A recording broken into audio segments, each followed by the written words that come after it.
Russia is rich in cultural tradition. But for its citizens, times are hard. They're hopeful that perestroika will bring new economic reform. But change is slow to come, and they still wait in long lines for food and consumer goods that are in short supply. Their government is hopeful that joint ventures with the West, made possible by perestroika, will help speed up the transition to a market-driven economy. But imagine actually trying to bring free enterprise to Russia, a country where political philosophy, inadequate technology, and cultural differences present nearly insurmountable odds. Imagine trying to open a McDonald's restaurant in Moscow.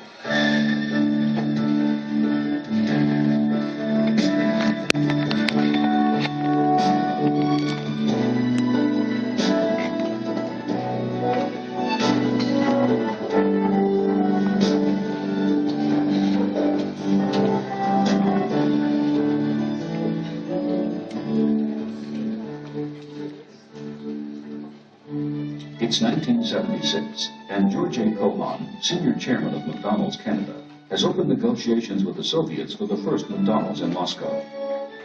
He likes to call it hamburger diplomacy, but this diplomatic feat would take more than 12 years to accomplish. You know, you talk about the frustration of dealing over there. I mean, you work for months with a group of people. You thought you were close to a deal. You thought you had it.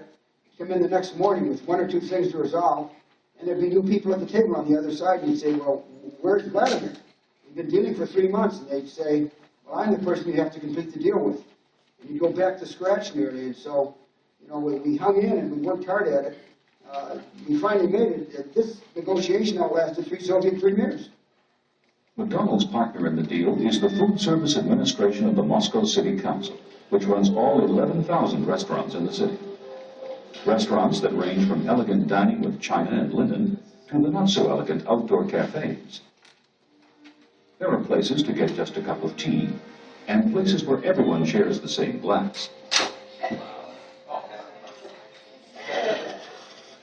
But service is generally slow, and meeting the needs of Moscow's 9 million residents and 3 million commuters is an enormous problem for the Soviet government. The Soviets knew that their traditional food service methods were inadequate, and they were eager to learn from McDonald's experience. Nonetheless, it wasn't until April 1988 that McDonald's signed the largest joint venture ever made between a Western food service company and the Soviet Union. With the restaurant opening set for January 31st, 1990, there was only a year and 10 months to get the sophisticated McDonald's system up and running in a country where nothing like this had ever been attempted before.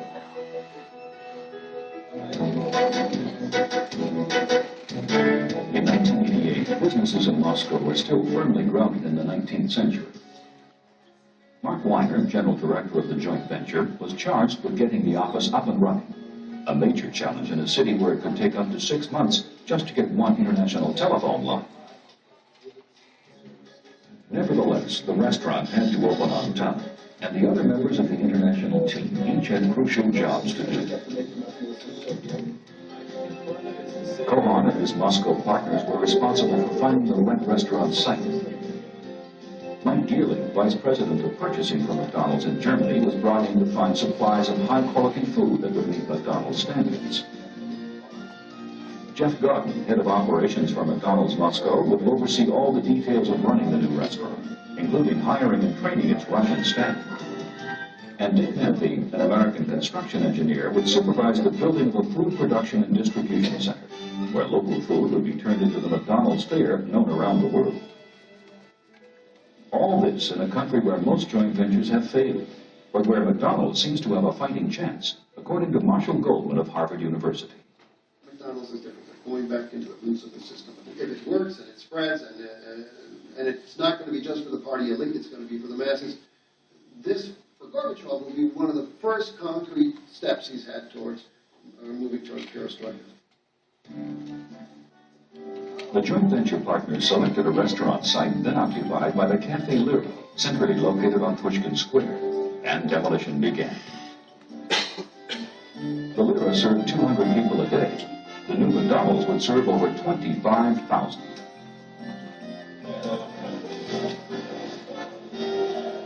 As construction on the restaurant began, the first challenge for Geerling was to find the beef and fresh produce the restaurant would need. Although everything was available locally, certain varieties, like the kind of potato that makes the best French fries, were not. So Hans van den Hoek, an agronomist from Holland, was brought in to help. This is a typical Russian potato. This potato is ideal to make a good long French fry. Well, this potato, although it has an excellent taste, Russian potatoes are very, very tasty. The average Russian potato, but you cannot make French fries out of this. I mean, the French fries would have this length. So Geerling and van den Hoek imported special seed potatoes from Holland, which would be planted in Russian soil.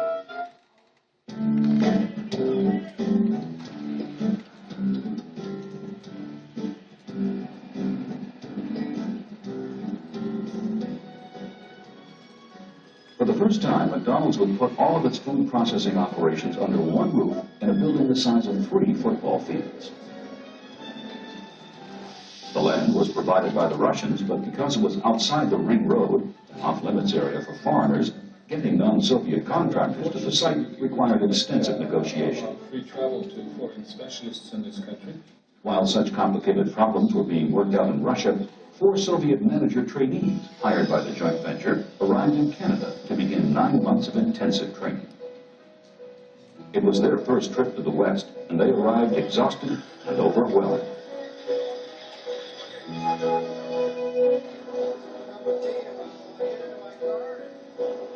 They were shown where they would live. They were given something that's hard to come by in the Soviet Union, maps of the city.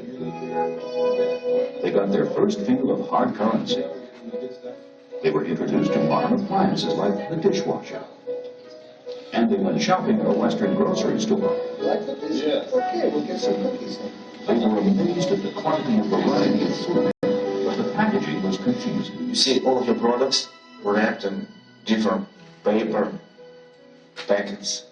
So what is this? I don't know what it is, bread or biscuits or milk. It was very difficult.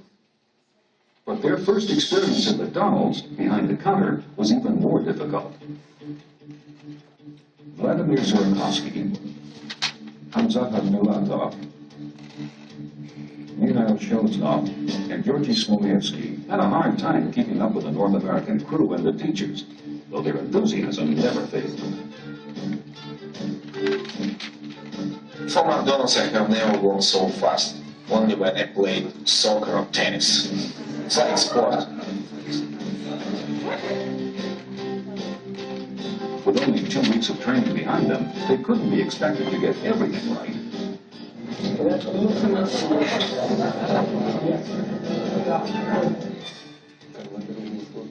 It was hard because we went through cultural shock coming to a different country. And also, before we came, we were working in Moscow offices at jobs that were not physical. Having to work 8 hours on our feet with young kids was very hard. And I remember when I got home at about 8, I was feeling dead.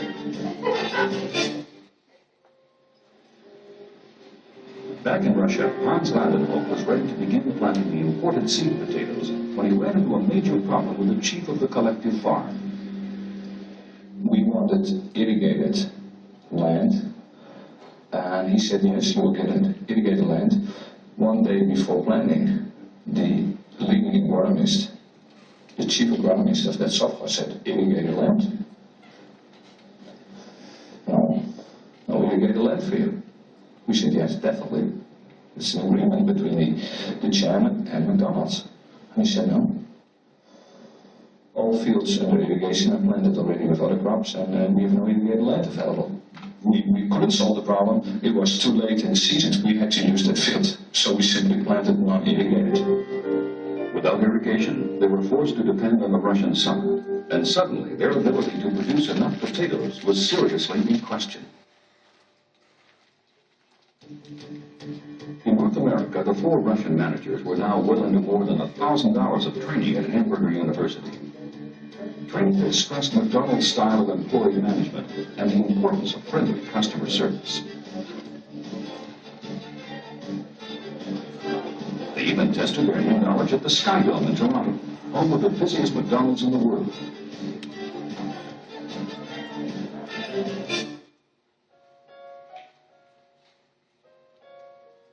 Back home, construction on the restaurant was progressing.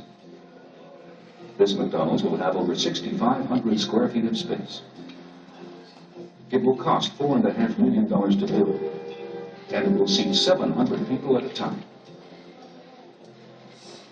It will feature 2 complete kitchens, a service counter over 70 feet long, 27 cash registers, and a staff of 630 Russians.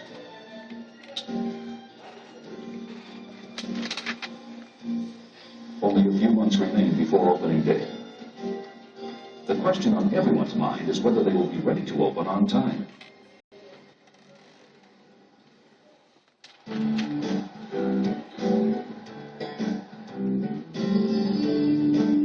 By now, Dick Manthe was making real progress on the complex. Over 300 construction workers from around the world were brought in to work on the project. When finished, it will provide jobs for 300 Russian workers, and it will be like nothing ever seen here before. But a number of other problems continue to crop up on the construction of the store. Даже мы не знаем, сколько может стоить, даже не представляем. I can't even imagine how much it's going to cost. Putting a new restaurant where one used to be was more difficult than the Russians had ever imagined. Well, the problem is really unique. You know, there's been a restaurant there for years and years, and we said, well, we're putting in a different restaurant, we need more energy. And they said, well, no, just plug in the equipment. We said, we need 4 times the power. And we ended up having to trench through downtown Moscow for about 1 kilometer and build substations along the way. And so it we traveled like that with power, with water, but eventually they all got resolved. But it was a lot of scrapping for that. In North America, graduation was near for the 4 Russian managers, and training had begun for 26 newly arrived assistant managers. Their exposure to the West would change their lives forever. I don't want to sound too fancy, but what this joint venture is also doing is, in a way, very supportive of perestroika. It's changing people's life over the course of months. They've learned a new language. They've learned about that big world out there. They've learned about other cultures. I think their value systems have changed. I think this is one of the greatest exercises in manpower developments that I've ever seen. At Hamburger University in Oak Brook, Illinois, the 4 manager trainees received their degrees in hamburgerology. They all made the dean's hours. The Kotza was top in his class and was later named head manager of the McDonald's in Pushkin Square.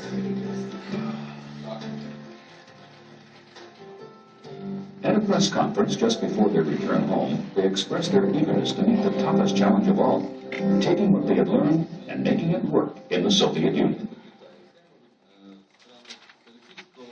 Good time, great taste at McDonald's. As the newly trained managers arrived back in Moscow, it was time to begin hiring their Russian crew. McDonald's placed a one-time ad in a Moscow newspaper that read, "Wanted, workers for the new McDonald's restaurant, Pushkin Square." 630 jobs were available. Day after day, applications flooded in. In all, McDonald's received over 27,000 applications.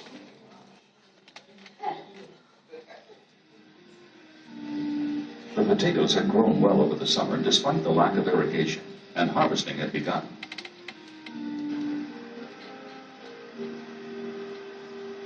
Yields had been increased by almost 100%. It appeared that the farms would produce enough potatoes to meet the demand for McDonald's fries. The joint venture finally seemed to be working well, and each partner was learning from the other. By now, the restaurant was very near completion. The last member of the new crew had been hired. Teaching a new crew of 630 was the next major task. For them, learning to work in a Western restaurant was full of surprises. He showed them that working for a Western company is not always necessarily glitter and glitz. He stressed the importance of working together as a team, but keeping our floors clean, our windows clean, preparing our food correctly, and serving our customers quickly and courteously and with a smile. But one of the most important points they learned during the training is that work can be fun, especially when we work together as a team. The new crew members practiced for opening day, taking orders and filling them correctly. Speed was essential. They were timed to make sure they could fill each order in 60 seconds or less. But their most important lesson was learning to be courteous and to serve customers with a smile, something that's unique in Moscow. Thank you. Please come again. Right. Great job. The complex was now finished and taking deliveries. The production lines were in operation.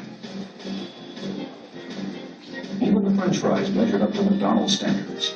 Every hour at full capacity, the plant can produce 10,000 beef patties, 14,000 buns, thousands of pounds of French fries, and 5,000 apple pies. Everything needed for a complete McDonald's menu is being made here and sent to the new restaurant. As final preparations are being made, the huge influence of the joint venture is being felt throughout the Soviet system. It's brought new technology and a fresh way of doing business. It's had an enormous impact on Soviet agriculture, and it has provided a small but very real taste of capitalism. The dream is about to be realized. Tomorrow is opening day.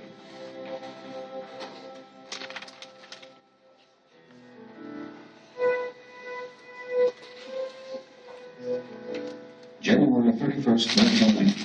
The first McDonald's in Moscow glows in the print-on darkness of Pushkin Square.